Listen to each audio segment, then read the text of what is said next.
Hi everyone, welcome back to my channel. Today we are prepping for the new year because it's just around the corner, and while we are all probably busy shopping for presents and going to Christmas and end of year events, I've also started to take some time to start planning for 2022. There are a few things that I'm doing this week to set out my intentions for the new year, write out my goals for me as a person and as a mother, and we're also planning for what we would like to do as a family too.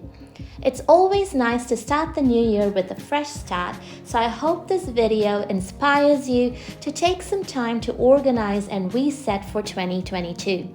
Before we get into this video, please don't forget to like, subscribe, and also share the video with your friends and family.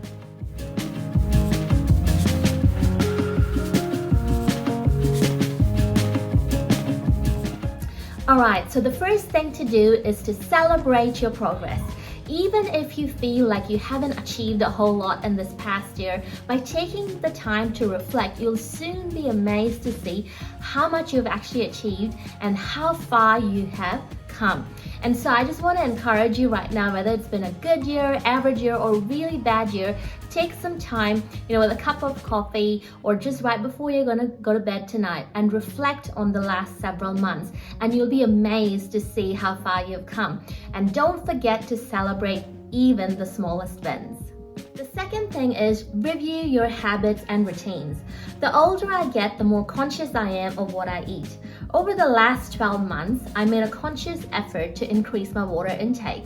So I did a couple of things. The first one was setting an alarm on my phone that went off every few hours while I was at work to remind me to drink water. The second goal that I had was to drink 2 liters of water before 2 p.m. We all know that exercise is beneficial for both our physical health and also our mental health. But the truth is, a lot of us still struggle with keeping at it. So I just want to encourage you to find something that you love and to stick with it. So for some of us, it might be finding an exercise buddy to go to the gym, or a walking buddy. Or maybe if you want to increase your water intake, it means you have to buy a brand new water bottle for 2022. The one thing that I want to remind all of us at this time is this: always ask yourself if everything that you're doing is helping you to live your best life. If it isn't, that habit or routine has to go. The next thing is to declutter and rehome. We all have things in our home that we don't need, we don't wear, or we don't use. Decluttering has a great effect on our mental health as well. So make time to declutter before Christmas. Even by setting a timer for 20 minutes, you can achieve a whole lot more than setting aside an entire day to declutter and clean. If you're struggling with letting go of clothing, here is a tip.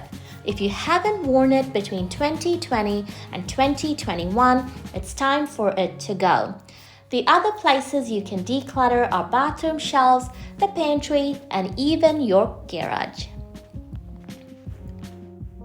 Decluttering the kids' toys before Christmas is an idea that I would highly recommend to any parent watching this right now. We list any of the unused toys online on our local buy and sell website, or even Facebook Marketplace is a great option too. So make sure when they're not around at home, just to go through their rooms and sort through all the toys and the books that they may have and put stuff aside if they're not using them at the moment. And finally, doing a digital declutter is a great idea too. Whether it's unsubscribing from online subscriptions, sorting through the photos or videos that you took this entire year, and let's not forget social media. Unfollow or mute anyone or anything that doesn't contribute to your life. So the fourth thing is to write your goals. Whether you handwrite those goals or you put it on your device, I just want to encourage you to write some goals for the brand new year. Often people think that writing goals is a waste of time because come March, a lot of us forget it. But I do believe that when you write down your goals, you're constantly visualizing it. By being intentional and constantly thinking of what you need to achieve and how do you need to get there, you start picking up habits and routines along the way to help you achieve those goals. So write down those goals. If they are bigger goals, break them down into smaller goals, and also write an actionable step right next to it to take you to that goal.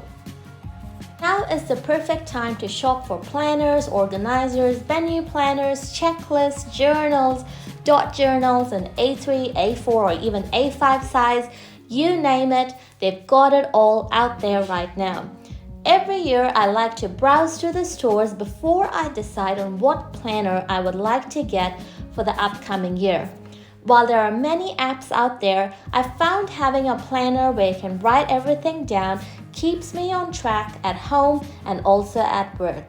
Let me know in the comments below if you also like to write everything down or if there are certain apps that you use and recommend. And that brings us to the end of this video. I hope you take something away from this video and you get some time this week to plan, organize, and reset for 2022. Make sure you let me know in the comments below if you plan to follow anything that I've just shared. And while we are right here, don't forget to hit that subscribe button. If you like this video and would like videos with a similar content, make sure you give this video a like. Alright guys, I'll see you with a brand new video next Wednesday. Bye guys!